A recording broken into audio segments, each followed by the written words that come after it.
This video is part of an ongoing series of practical guidance to help you navigate the rules and statutes of Montana.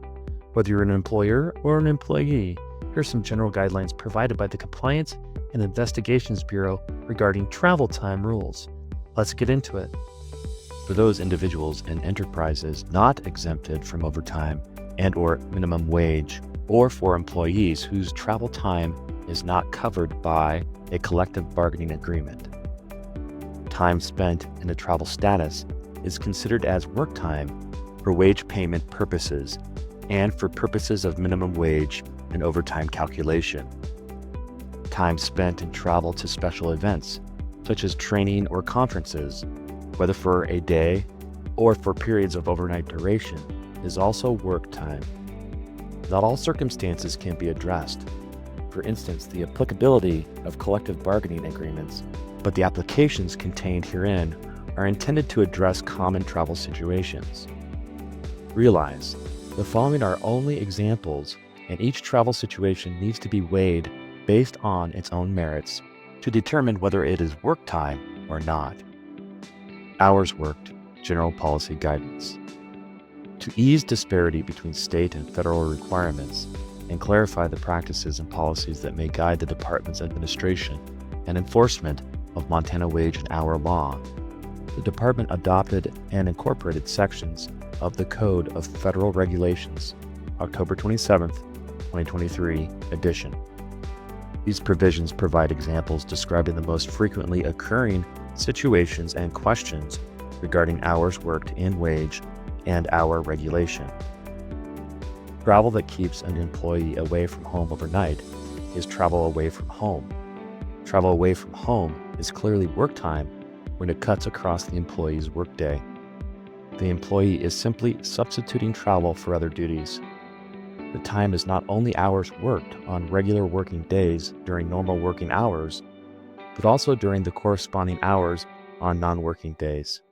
Thus, if an employee regularly works from 9 a.m. to 5 p.m. from Monday through Friday, the travel time during these hours is work time on Saturday and Sundays, as well as on the other days. Regular meal period time is not counted. How is the general rule applied? The following are some examples to clarify some application of the travel time regulations.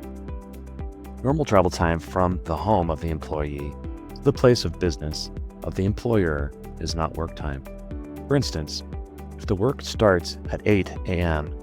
and the employee leaves home at 7:30 a.m., time spent in travel to the place of business where the principal activity is performed is not work time. If the employer requires the employee to report to a shop or the employer's principal office either at the beginning of the day or at the conclusion of the day, any time spent traveling from the shop to the first location or from the last location to the shop is work time. Time spent traveling between job sites, that is all in a day's work, is work time.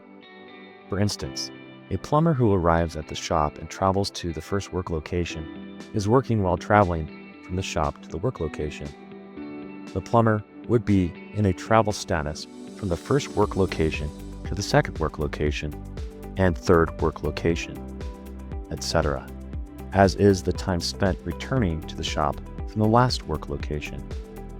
If the employee is relieved from duty after working at the last location and it is not required to report back to the shop, travel to home from that location is not work time unless there is an agreement to the contrary. Travel for emergency situations. A mechanic's normal workday is 8 a.m. to 5 p.m. However, the mechanic receives a phone call at 9 p.m. requesting he go to a customer shop to repair a malfunctioning machine. Travel time from the worker's home to the customer's shop and back is work time, whereas travel to and from the normal work location after normal work hours would not be considered work time for purposes of the law. An asbestos removal company contracts jobs throughout the state. Employees report to the various job sites at 8 a.m. each day for the duration of each project. This work on various job sites is a normal part of this type of employment and would not be considered special assignments. Employees travel to and from each location on a daily basis, or may choose to temporarily reside in the area. Travel time is home to work travel and does not need to be counted as hours worked. An employee who normally finishes the day's work on the employer's premises at 5 p.m. is sent to a job site completing work at 8 p.m.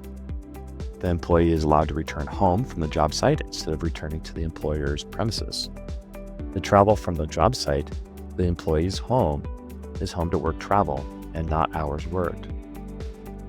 An employee who regularly works at a fixed site is given a special one-day assignment in another city. The employee's usual workday ends at 5 p.m. The special assignment is completed at 4 p.m. The employee arrives at the airport in his home community at 7 p.m. and arrives home at 7:30 p.m. In this case, the travel time between the assignment and airport between 4 and 7 p.m. is work time, since the travel was performed for the employer's benefit at the employer's request. The half-hour travel time between the employee's home and the airport may be considered home to work travel time and does not need to be counted as hours worked. If the employee in this example had been unable to get a flight home the same day and had to take an 8 a.m. flight the next morning, the time between 4 p.m. and 8 a.m. the following morning is not work time if the employee is completely and specifically relieved of all duties. Employees of a janitorial company meet at the employer's premises at 6 p.m. Employees are assigned to clean several businesses each evening. Employees travel to the various work locations and may return to the employer's premises during the workday for supplies. This travel time between work locations and between the employers and work location is during the course of a normal workday and is work time. Travel pay. An employee and employer can enter into their own employment agreement as long as the regular rate equates to or exceeds the applicable minimum wage.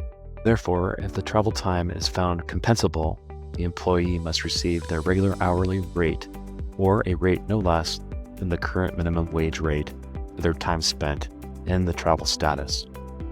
Ordinary travel from home to work or other travel that is not considered work time need not be counted as hours worked, even if the employer agrees to pay for it. Pay special attention to travel allowances for certain occupations on public works projects in excess of $25,000 let for bid by the state, county, municipality, school district, or political subdivision, otherwise referred to the ordinary travel time scenarios. Travel pay, also referred to as travel allowance, is and must be paid for travel both to and from the job site, except those with special provisions listed under the classification.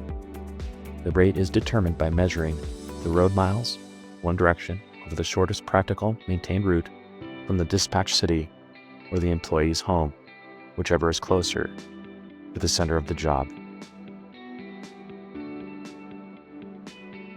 If in doubt, pay it out. You can find additional resources published by the USDOL by searching for an opinion letter at the following link.